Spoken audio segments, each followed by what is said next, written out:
तो चलिए कुछ एक्सपेक्टेड क्वेश्चंस के बात कर लेते हैं।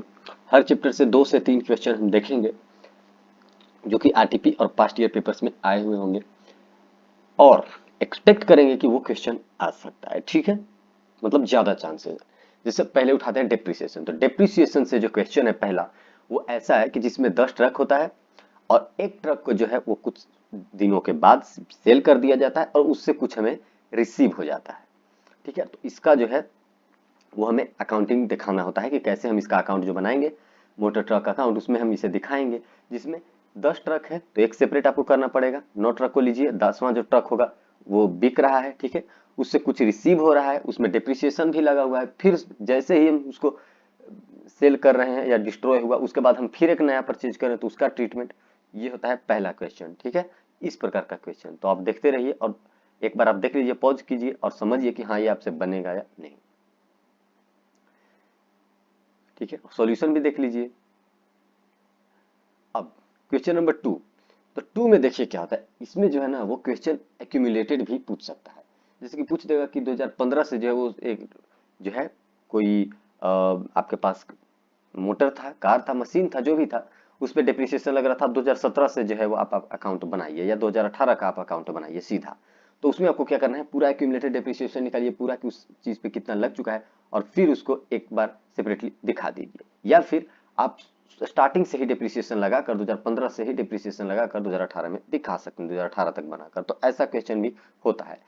क्वेश्चन सब डिप्रिसिएशन का सेम ही होता है, लेकिन दूसरे टाइप का क्वेश्चन जो होता है उसमें ये चीज आपको देखना होगा कि यहाँ पे जो है वो परसेंटेज 2 बार चेंज कर देता है कुछ टाइम के बाद। यानी कि आपको जो है वो 10% वाला जो है डिप्रिसिएशन वो एग्जिस्टिंग प्रैक्टिस कंपनी के लिए लगाना है। कुछ टाइम तक आपको ओरिजिनल कॉस्ट मेथड जब तक आपको लगाना है तब तक आप 10% ही लगाएंगे।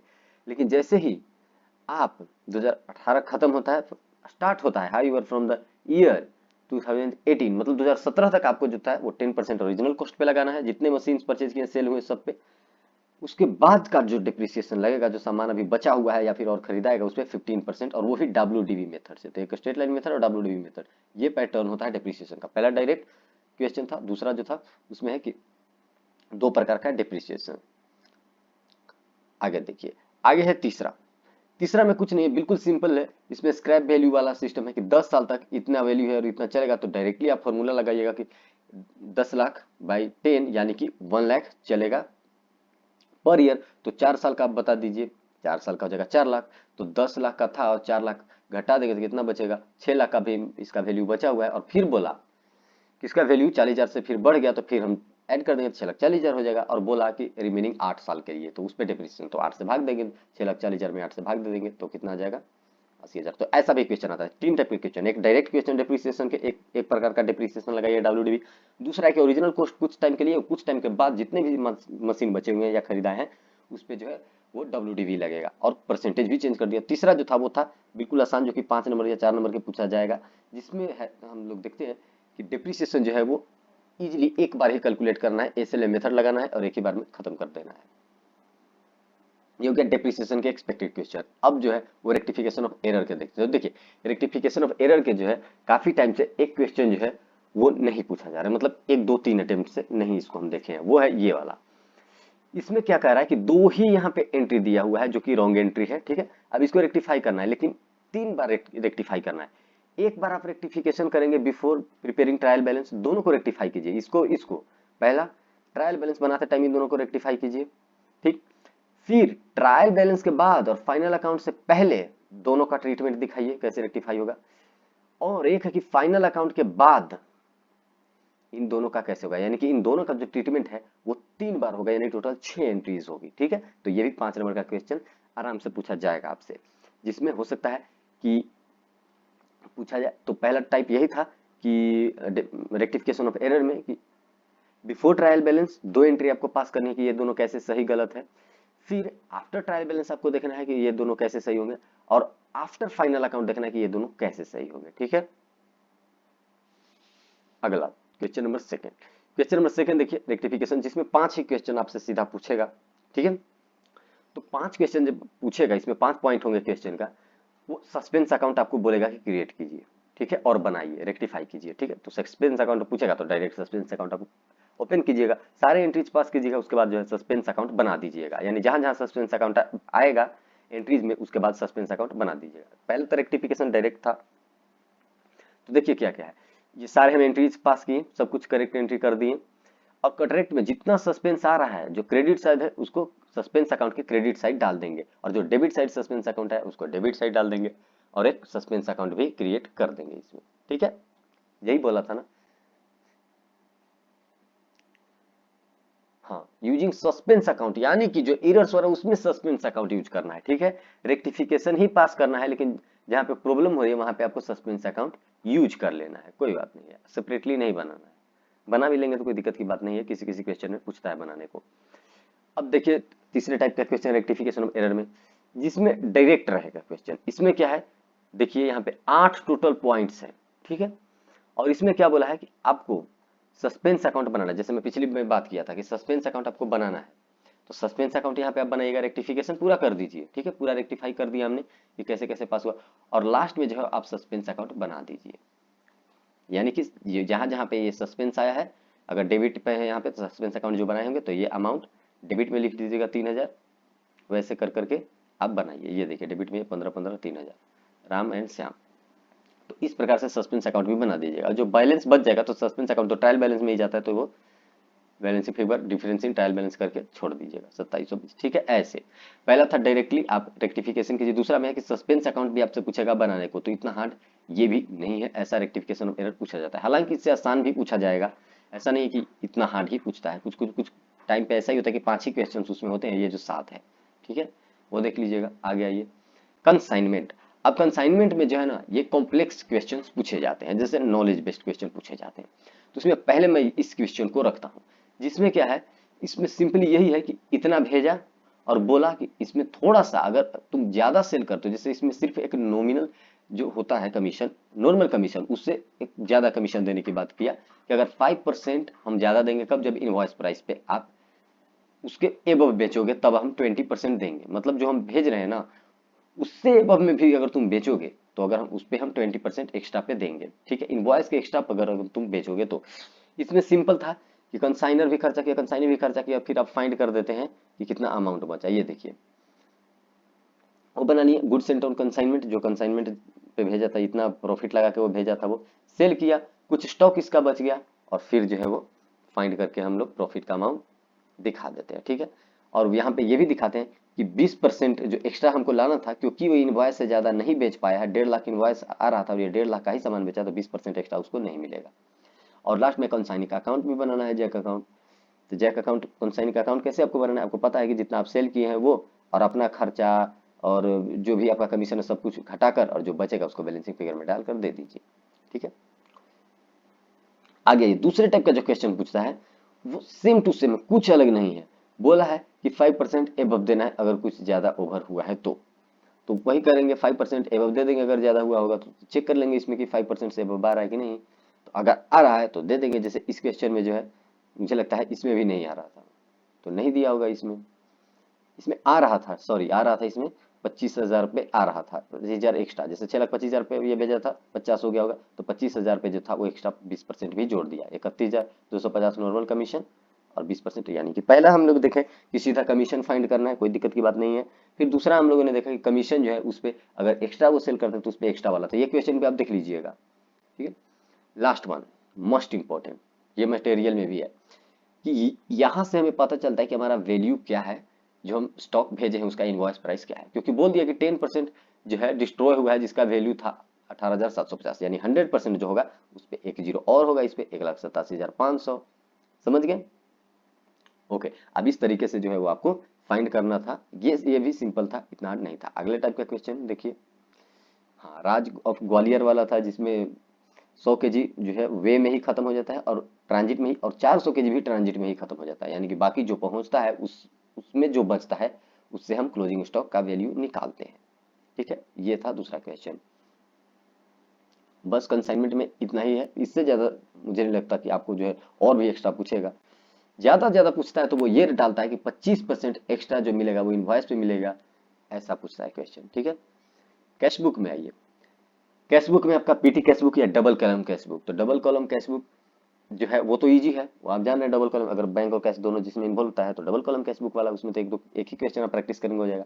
ज्यादा पूछा जाता है वो है ये वाला पीटी कैश बुक, जिसमें आपको अमाउंट इतना दे दिया गया है, इन सबको आप घटा देते हैं जो यहाँ से यहाँ तक है, घटाने के बाद जो बचता है उसमें और जो है इससे जितना लेना है वो ले लेते हैं, और अगली ट्रांजेक्शन के लिए हम उसको फिर से ओपन कर देते हैं। ठीक है, वही है, सब कुछ को खर्चा कर दिए। ये देखिए सारे एक्सपेंसेस, इतना बच गया बैलेंस शीट 2800, बैलेंस बीडी कर दिए। ठीक है, यानी 17,200 जो था वो रहा था, तो 2800 और लाए, हो गया। आगे ये आगे जो है दूसरा क्वेश्चन वो है रेक्टिफिकेशन ऑफ, सॉरी, बीआरएस। अब बीआरएस में देखिए क्वेश्चन जो है दो टाइप के पूछेंगे, पहले ही बता देता हूँ। एक डायरेक्ट बीआरएस, एक पूछेगा जिसमें आपको कैश बुक बनाने के लिए कहेगा, और फिर बीआरएस। तो पहला जो है उसमें डायरेक्ट जो है वो आपका सीधा बीआरएस है। ठीक है, सीधा बीआरएस। एक बार आप इसमें क्या है, पहला इसमें दे दिया कि बैंक कॉलम भी है, बैंक कॉलम कैश बुक दिया हुआ है।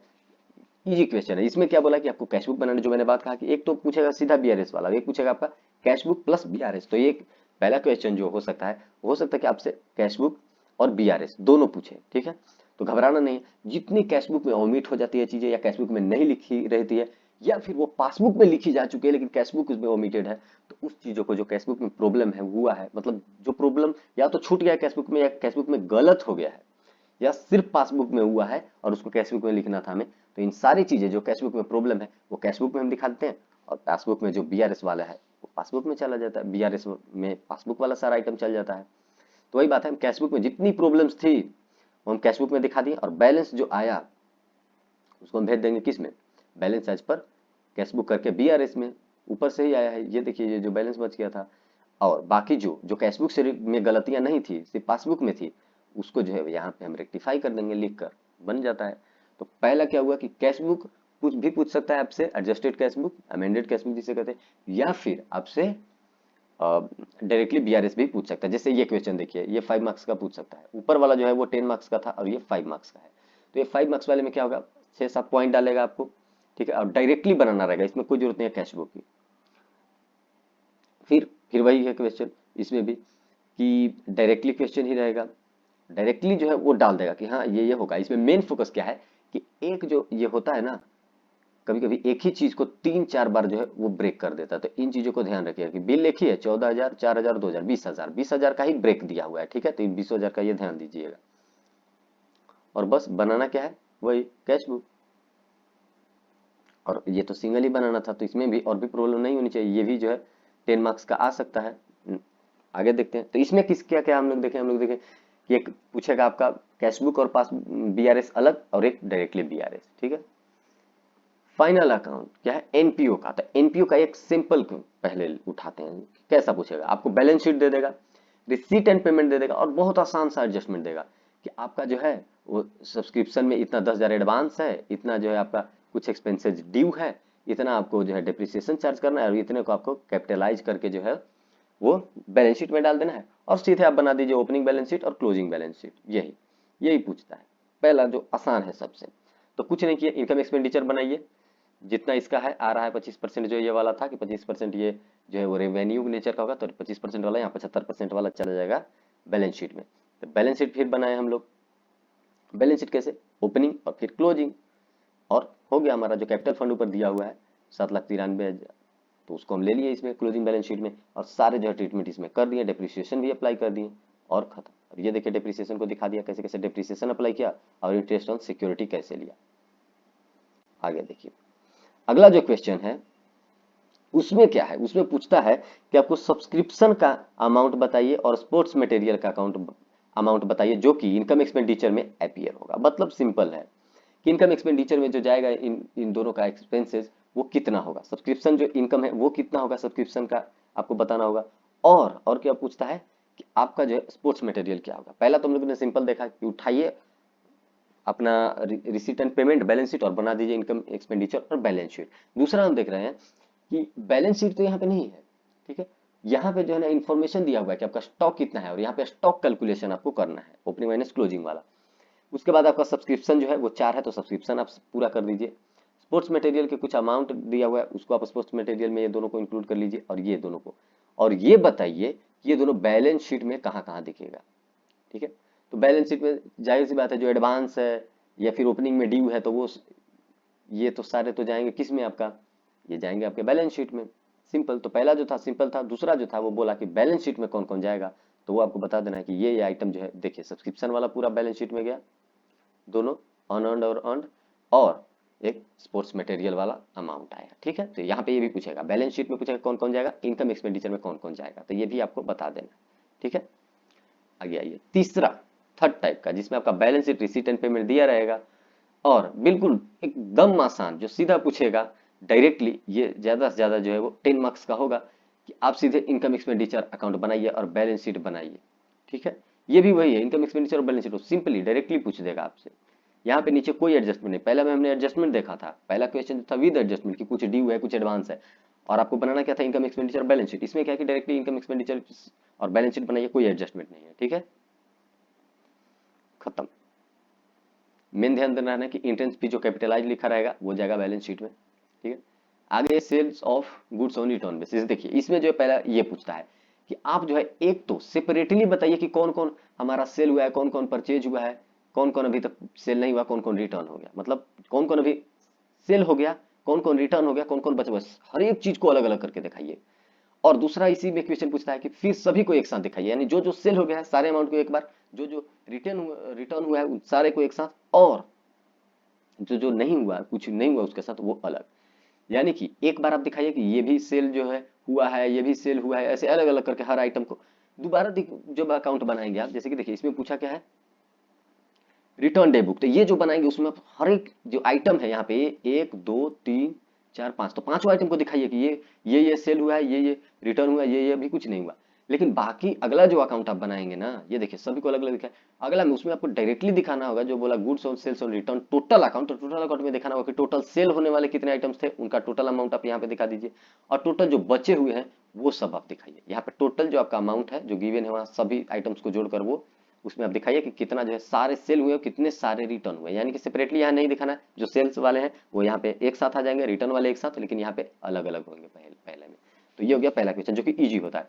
अब दूसरा क्वेश्चन देखिए, ये मोस्ट इंपॉर्टेंट है, यही क्वेश्चन जो है मोस्टली आता है, जिसमें साफ है कि भेजा है इतने पे, फिर उसको सेल मान लिया भेजते टाइम, फिर उसमें से कुछ रिटर्न हुआ, फिर उसमें से वो एक्सेप्ट किया, तो ये चीजें जो है इसकी एंट्री जो है करनी है। क्लोजिंग स्टॉक पे आप ध्यान दीजिएगा कि वो जो है प्रॉफिट हटाकर रिटर्न मिलता है आपको। ठीक है, तो वो हो गया। अगला क्वेश्चन देखिए, इसमें भी सेम टू सेम वही क्वेश्चन है कि दो चीजें भेजी गई थी, इसमें आप ध्यान दीजिएगा कि यहाँ पे जो लिखा हुआ है ना 75,000, ट्रेड रिसीवेबल 75 टर्म्स, ये सब जो नीचे बैलेंस शीट के लिए पूछता है। ठीक है, कि बैलेंस शीट में कैसे अपियर करेगा, ये देखिए। तो एक तो हो गया डायरेक्टली कि आप दिखा दीजिए कौन कौन सेल हुआ, कौन कौन रिटर्न हुआ। दूसरा हुआ कि आप जो सेल्स रिटर्न ये सब हुआ है, कुछ बच गया है, कुछ रिटर्न नहीं हुआ, तो उनका जर्नल एंट्रीज। तीसरा हुआ कि जर्नल एंट्रीज तो कीजिए ही, जो रिटर्न हुआ क्या हुआ, ये भी बताइए कि बैलेंस शीट में कौन कौन आइटम अपियर होगा। आपका ये कि ये कैसे पता चला, यहाँ पे जो ट्रेड रिसीवेबल यानी कि डेटर लिख दिया ना 75,000, समझिए कि ये तो बैलेंस शीट में जाएगा ही जाएगा। अब उसी से बताइए कि कैसे ये शो होगा। तो पहला क्या करेंगे, आप एंट्री कर देंगे जो भी रिटर्न मिला, जो भी एक्सेप्ट हुआ वो उस चीज का, और बाद में बैलेंस शीट बनाकर एसेट जो था उसका बना देंगे, और जो सेल हो गया उसको माइनस कर देंगे और दिखा देंगे कि ये जो इतना है वो बचा हुआ है। ठीक है, हाँ। और ये भी ध्यान दीजिएगा कि जो गुड्स कस्टमर के पास होता है उसका वैल्यू कैसे निकालना है कॉस्ट पे और इनवॉइस पे। तो ये हो गया आपका ये चैप्टर भी खत्म। अब बिल्स ऑफ एक्सचेंज में देखिए कैसे कैसे क्वेश्चंस पूछे जाते हैं। बिल्स ऑफ एक्सचेंज में सबसे पहला क्वेश्चन हम देखते हैं कि बिल्कुल सिंपल, बिल्कुल मटेरियल वाला है, जो कि 5 मार्क्स का पूछा जा सकता है।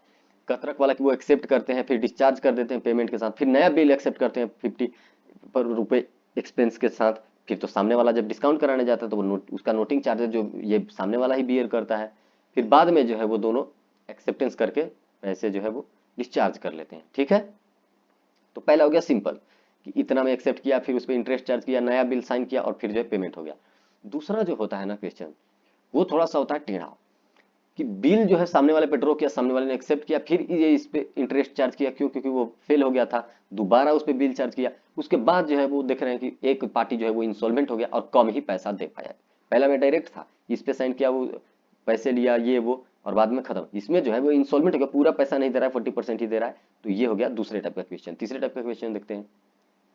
तीसरे टाइप का क्वेश्चन भी बिल्कुल वही है कि सामने वाला तो उसको बिल दिया, ठीक है, ड्रॉन किया और पैसे लिया, बाद में जो है जब पेमेंट की बात आई, हो सकता है कि उसने नहीं दिया, फिर रिन्यूअल करवाना पड़ा, दूसरा बिल जब रिन्यूअल करवाया तो उस पे पिछले वाले का 12% जो है चार्ज किया, 3 महीने तक का इंटरेस्ट, ठीक है। फिर न्यू बिल साइन हुआ 3 महीने के लिए, और लास्ट में जितना भी डेटर था वो 40% ही दे पाया, जो भी उसमें बचा हुआ पार्टी था पे करना था, और बाकी सारे इंस्टॉलमेंट में चले जाएंगे। तो इतना ही इसमें भी है, बीआरएस में भी। देखिए बिल्स ऑफ एक्सचेंज में भी ये क्वेश्चन आप ध्यान दीजिएगा, आपको से बन रहा है कि नहीं, सिर्फ ये ध्यान देना है। अकाउंट करंट में क्या है, एक तो डायरेक्ट होता है क्वेश्चन, ये बेचा उसको, वो बेचा उसको, फिर उसे पैसे रिसीव हुआ, ये हुआ वो हुआ, अकाउंट करंट डायरेक्टली निकाल देते हैं विदाउट निगेटिविटी, ठीक है। लेकिन दूसरे टाइप का क्वेश्चन जो होता है उसमें लिख देता है क्या, कि आपको 366 डेज मान लेना है। तो इस चीज को आप ध्यान रखें, जब भी आप बेस लेंगे तो 366 डेज को आप बेस लेंगे, ठीक है। और सिंगल पेमेंट होगा 15 मार्च को, ये बात तो सही है। तो ये चीज ध्यान रखिए कि 366 डेज हमें मानना रहता है, और सभी को बनाकर हम निकाल देते हैं। अब इसमें मेन क्या है, इसमें है मेन रेड इंक। जैसे 15 मार्च को हमको सब कुछ पेमेंट कर देना था, ठीक है, लेकिन कुछ कुछ ऐसा भी है जो 1 महीने के लिए लिए हैं, लेकिन वो जो है ड्यू डेट को क्रॉस कर जा रहा है। 15 मार्च को हमको देना है और उसका ड्यू डेट आ रहा है बाद में, यानी कि 13 अप्रैल को आ रहा है, तो 15 मार्च को ही बनाना, तो वो कहाँ जाएगा, रेड इंक में जाएगा। तो रेड इंक वाला पॉइंट ध्यान रखिए, पहला में कुछ नहीं था, डायरेक्टली क्वेश्चन भी पूछेगा 5 मार्क्स का, ये भी पूछेगा 5 मार्क्स का ही, लेकिन इसमें रेड इंक वाला पॉइंट डाल देगा कि जो कि निगेटिव हो जाएगा, दूसरे साइड चला जाता है। वैसे ही क्वेश्चन नंबर 3 देखिए, 3 बिल्कुल आसान है, बिल्कुल पहले वाला ही समझ लीजिए कि 3 ही है, जिसपे डायरेक्टली आपको इंटरेस्ट चार्ज करना है। यहाँ पे कुछ नहीं लिखा कि 360 मानिएगा 350, कुछ नहीं। तो मेन क्या है कि रेड इंक एक वाला याद रखिएगा कि रेड इंक वाला पूछ देता है। दूसरा क्या याद रखिएगा कि नीचे डेज दे देता है कि 366 डेज आपको मानना है।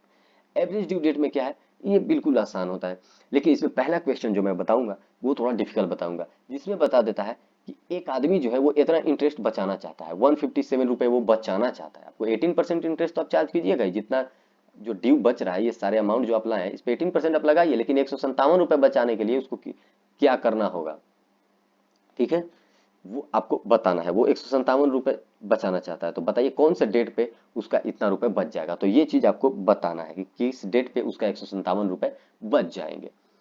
तो उसके लिए क्या करना है, पहले आप जैसे पहले बनाते थे वो सारे बना लीजिए, और 157 डेज वाला जो है 157 डेज वाला, उसमें देखिए कि आपका अर्ली इंटरेस्ट कितना है, और अकॉर्डिंग टू 157 365 पे लगाइए और इंटू 157 कर दीजिए, जितना आएगा उतना डे ऐड कर दीजिए, यानी कि 15 से 16 दिन के अंदर ये जो आंसर आ रहा है। दूसरा क्वेश्चन बिल्कुल आसान है, क्या बोला कि इसमें एवरेज ड्यू डेट अलग अलग अगर होगा तो क्या होगा।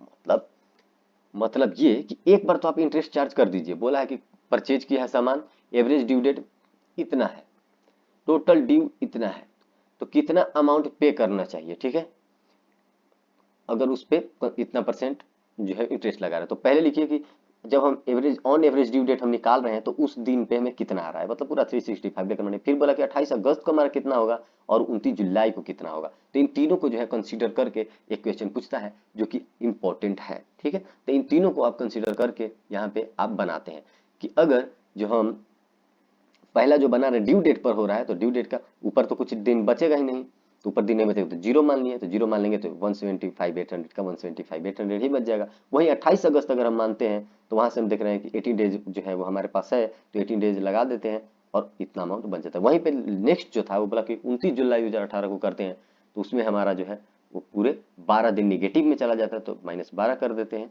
ठीक है, ये 12 डेज, और बाई 365 जो आता है वो यहाँ लिख देते हैं।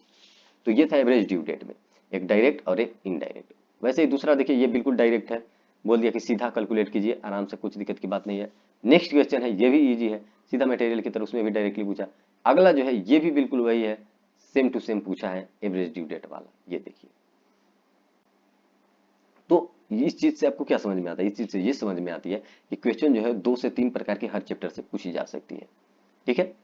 ये क्वेश्चन क्या था, इसमें देखिए कि वही है, बिल्कुल सारा क्वेश्चन वही है। आलोक पे द होल अमाउंट ऑन 31 मार्च, यहाँ पे लिखा है 31 मार्च को सारा पैसा दे दिया है, और इंटरेस्ट भी 6% दे दिया है।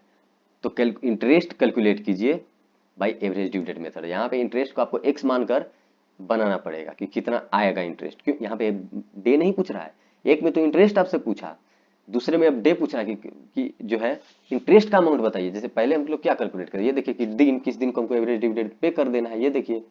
फिर हम लोग ये देखें कि हमको 157 रुपए बचाने के लिए कौन से दिन को पेमेंट करना चाहिए। अब हम लोग देख रहे हैं कि हम इंटरेस्ट कितना आएगा हमारा एवरेज ड्यू डेट का।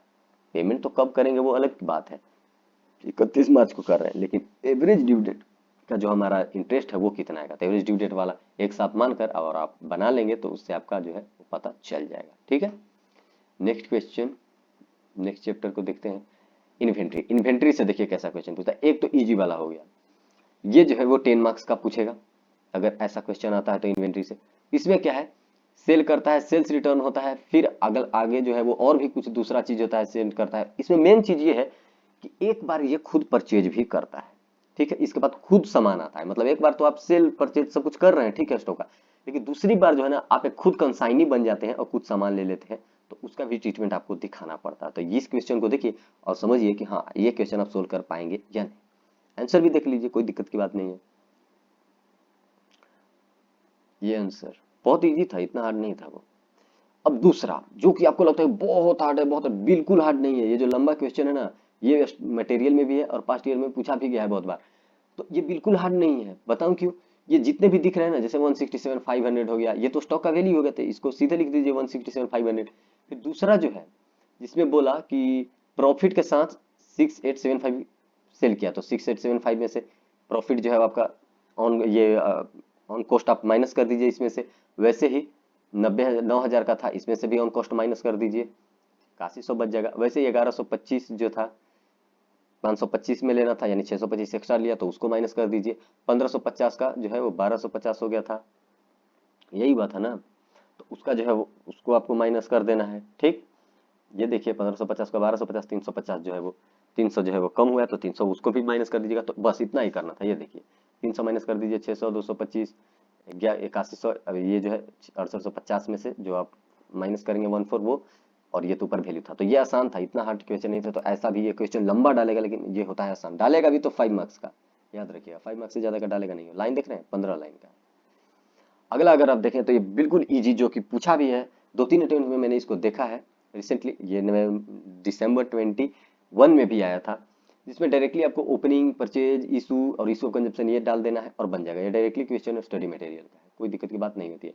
अब फाइनल अकाउंट में आप आइए, फाइनल अकाउंट जिसमें मैन्युफैक्चरिंग अकाउंट के दोनों क्वेश्चन आप देख लीजिएगा भाई, 2-3 क्वेश्चन ये मैन्युफैक्चरिंग से रिलेटेड, तो मैन्युफैक्चरिंग से वो दोनों क्वेश्चन आप देख लीजिएगा। नॉन मैन्युफैक्चरिंग से है तो उन चीज को दोनों को आप देख लीजिएगा, ठीक है। जो मैन्युफैक्चरिंग करती है वो 2 ही 3 क्वेश्चन है जो स्टडी मटेरियल में लंबा है और 15 मार्क्स का आएगा, याद रखिएगा। 10 to 15 मार्क्स, 15 मार्क्स के कम का वो दोनों क्वेश्चन नहीं आ सकता मैन्युफैक्चरिंग वाला, तो वो देख लीजिएगा। जिसमें आपको बनाना था मैन्युफैक्चरिंग अकाउंट, ट्रेडिंग पीएल और बैलेंस शीट भी, तो वो देख लीजिएगा। 15 से 20 मार्क्स का आता है, जून 22 में शायद 20 मार्क्स का था वो, तो वो हो गया। अब आइए नॉन मैन्युफैक्चरिंग में। नॉन मैन्युफैक्चरिंग में एक डायरेक्ट होता है जिसमें बहुत सारे आइटम्स हो गए, आप देखकर पागल हो जाएंगे, मटेरियल में भी है, लेकिन एडजस्टमेंट जो है ना वो आपको जो है वो क्लियर कट बता देते हैं कि क्या क्या करना है। एडजस्टमेंट बहुत आसान होता है कि 3,000 डेटर से ड्यू है और 1,000 ड्यू उसके पास, उसके उसका भी मतलब रिवर्स है, ऐसा है। अब बैड डेट्स वाला डाल देगा, डिप्रिसिएशन डालेगा, कुछ हार्ड नहीं डालेगा, इंटरेस्ट वाला डाल देगा, और 1/4 जो है वो अमाउंट प्रिंटिंग स्टेशनरी का जो है वो नेक्स्ट ईयर का है, ये भी डालेगा। और पूछेगा क्या आपसे, ट्रेडिंग पीएल जो कि आप आसानी से बना लेंगे, और बैलेंस शीट जो कि ये भी आसानी से बन जाएगा। यानी कि ट्रेडिंग पीएल, बैलेंस शीट और एडजस्टमेंट रहेगा 5-6, यानी कि टोटल 15 मार्क्स का एक क्वेश्चन 100% बनता बनता है ऐसा क्वेश्चन। नेक्स्ट टाइप का क्वेश्चन देखते हैं जिसमें ट्रेडिंग पीएल देखिए बना लिया, ये वर्किंग नोट दिखा दिया। क्वेश्चन नंबर 2, इसमें क्या किया, इसमें बिल्कुल वही है, कुछ अलग नहीं किया, बिल्कुल सेम टाइप का क्वेश्चन डाला। देखिए इसमें भी 7 आइटम्स ही है। यहाँ पे मेन चीज है ये देखना है, यहाँ पे देखिए कि 80% of the stock deducting 20% margin, margin 20% रहा कर 80% है, और 80% of the same has been allowed to draw as an overdraft. तो ये जो कॉन्सेप्ट है, इस चीज को आपको कंसीडर करना है, और देखिए आप कि हाँ इस चीज को आप समझ रहे हैं कि नहीं, ऐसा क्वेश्चन जो है वो आ सकता है। ठीक है, देखिए पहले तो आप रेक्टिफिकेशन पास कीजिए, जो जो गलत गलत यहाँ पे आइटम दिया हुआ था उसका, उसके बाद आप एंट्री कीजिए ट्रेडिंग पीएल में। जैसे वो रेक्टिफिकेशन आप नहीं भी करेंगे तो वर्किंग नोट में वो दिख जाएगा। ट्रेडिंग बनाइए, ट्रेडिंग पीएल, उसके बाद आपको सिंपली बैलेंस शीट बना देना है और काम हो जाता है खत्म। इतना हार्ड नहीं होता है। 80% वैल्यू वाला देख लीजिएगा, स्टॉक के वैल्यू को अफेक्ट करता है। फिर फाइनली हम आते हैं कंपनी अकाउंट पे। कंपनी अकाउंट में सबसे पहले हम लेंगे डिबेंचर को, क्योंकि हम जानते हैं कि शेयर फॉर फीचर से ही क्वेश्चन आता है, और दूसरा क्वेश्चन जो आ सकता है वो है डिबेंचर से। ये 5 मार्क्स का क्वेश्चन जो ऐसा आएगा कि आपने क्या किया है, आपने इशू किया है, कम पे इशू किया, ठीक है, तो जितना कम पे इशू किया उसको फिर आपको दिखाना पड़ेगा। जैसे देखिए इसमें क्या था कि इतना पे आप डिबेंचर जो है वो आपको मिला है, ठीक है, मिला है, आप एप्लीकेशन अमाउंट इतना मिला उसको आप दिखा दिए, ठीक है। और लास्ट में जो है उसको आप सीधा डाल दिए कि हमारा जो है अकाउंट में चला गया। तो ये 5 मार्क्स का या 4 मार्क का क्वेश्चन बनता है, इससे ज्यादा का नहीं बनता है। डायरेक्ट क्वेश्चन है, कुछ भी नहीं करना है, डिबेंचर का ट्रीटमेंट दिखाना है एप्लीकेशन से अलॉटमेंट तक, और जो थोड़ा सा एक्सेस रहता है उसको रिफंड कर देना, यानी कि बैंक में डाल देना है तुरंत ही।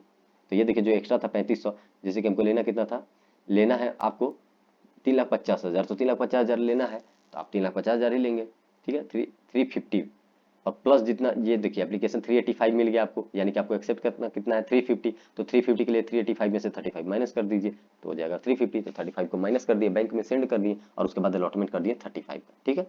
ये था। दूसरा जो क्वेश्चन आता है वो ये आता है कि कम वैल्यू पे आप एक्सेप्ट कर रहे हैं। पहला तो आपको 45 लाख आपको सीधा मिल गया एप्लीकेशन का, बाद में क्या हुआ ना कि 5 लाख जो है आपको लेना कितना था 50 लाख, देखिए सीधा आपको लेना था 50 लाख। जैसे ये 1 करोड़ दिया हुआ है ना, तो 1 करोड़ को आप ऐसे ऐसे लिए 50, 25 और 25, वो तीनों जो है वो इसी से रिलेटेड है। तो पहला में आप 45 ले लिया, कितना था 50, यानी डिस्काउंट आपका कितना हुआ 50 का। दूसरा में आपको लेना था 20 इशू किए हैं, लेकिन आपको लेना कितना था, आपको अलाउ कितना करना था 25, तो 5 यानी कि आपका डिस्काउंट हो गया। वैसे ही तीसरा था बैंक लोन वाला जिसमें 20 लाख आप एक्सेप्ट किए हैं, ठीक है। अगला जो इसमें क्वेश्चन पूछता है वो जो होता है वो एक डायरेक्ट क्वेश्चन होता है, मतलब कि कुछ सामान जो है वो ड्यू है, कुछ एडवांस मिल गया है, इस प्रकार का क्वेश्चन, ठीक है। यानी कि आपका जो है सब्सक्रिप्शन में भी एक्सीड कर गया या फिर अंडर सब्सक्रिप्शन रह गया, तो ये वाला क्वेश्चन जो है वो अगला पूछता है, जिसमें सिंपली आप जनरलिटीज पास कीजिए और आपका ये जो हो जाता है, ठीक है। तो ये सिंपल होता है, ऐसा भी पूछ सकता है। और ये आपको बता दूं कि मैं ये 10 मार्क्स का हो जाएगा क्वेश्चन अगर ऐसा इतना एंट्री रहा तो। क्यों? क्योंकि यहाँ पे एप्लीकेशन से लेकर अलॉटमेंट तक का, कॉल तक का बात है। और फॉर फीचर का मैंने यहाँ पे नहीं लिखा क्योंकि फॉर फीचर वाला आप देख लीजिएगा, आप मटेरियल में मटेरियल वाला ही फॉर फीचर वाला आएगा, और फॉर फीचर कंपलसरी आएगा, ये तो उतना कंपलसरी नहीं, फॉर फीचर वाला जरूर आएगा, ठीक है। फॉर फीचर करते हैं और इशू करते हैं। तो ये था टोटल आपका कुछ इंपॉर्टेंट क्वेश्चंस हर एक चैप्टर से।